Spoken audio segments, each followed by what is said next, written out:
Now we start our 10 o'clock window kind of stretch. We got 10:15 to 10:30 and 11 o'clock. These are our late window games that are going to actually be impactful to the college football playoff picture, at least a tad. This one, not super.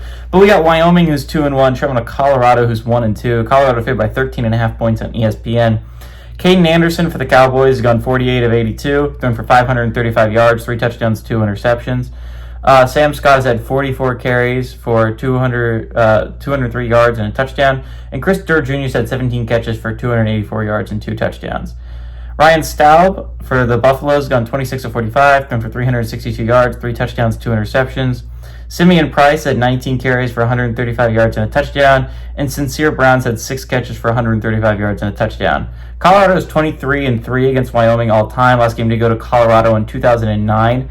1982 was the last time Wyoming went on the road and was able to beat Colorado. So, this game is important for the playoff picture in like a very vague sense. Technically, if Wyoming wins this game, I think they put their name back in that discussion, right? They didn't embarrass themselves against Utah. They put up quite a fight for a half, and they could have a Power 4 win under their belt. Is it as impressive as what a lot of the American has? Absolutely not, but the American could end up knocking each other out, considering there's so many teams there. So if you have a win over a Power 4 opponent, you could win the Mountain West. I wouldn't say Wyoming would be in a bad spot to try and make that college football playoff.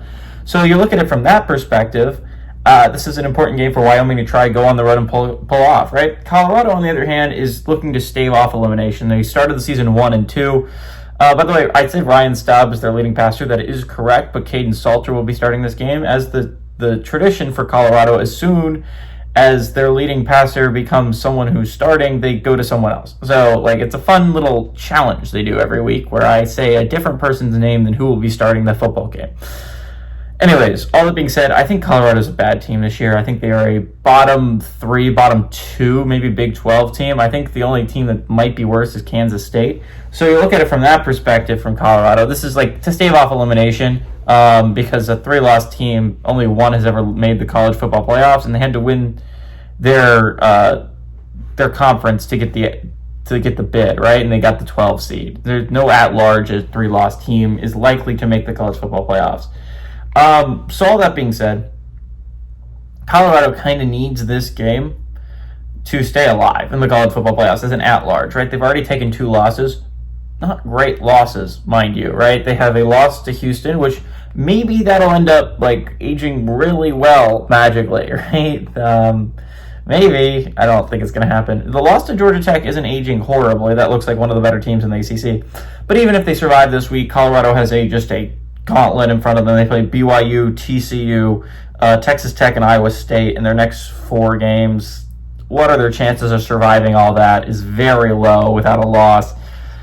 So Colorado, I do not think is long for this college football playoff world. Wyoming, I think, might be. So I kind of like the Cowboys' defense has been able to stop good offenses. They held Utah to 3 points at half, I'd like to point out. So if they can do that against a Colorado offense that isn't very good, I think the Cowboys have a shot here. Now, their offense isn't very good, and so I think that'll be really interesting. But Colorado's defense is a sieve. So I think Wyoming might be able to do just enough. I think there's a reason the spread's only 13.5 with Colorado being at home. I kind of like the upset here. Give me the Cowboys on the road to upset the Buffs.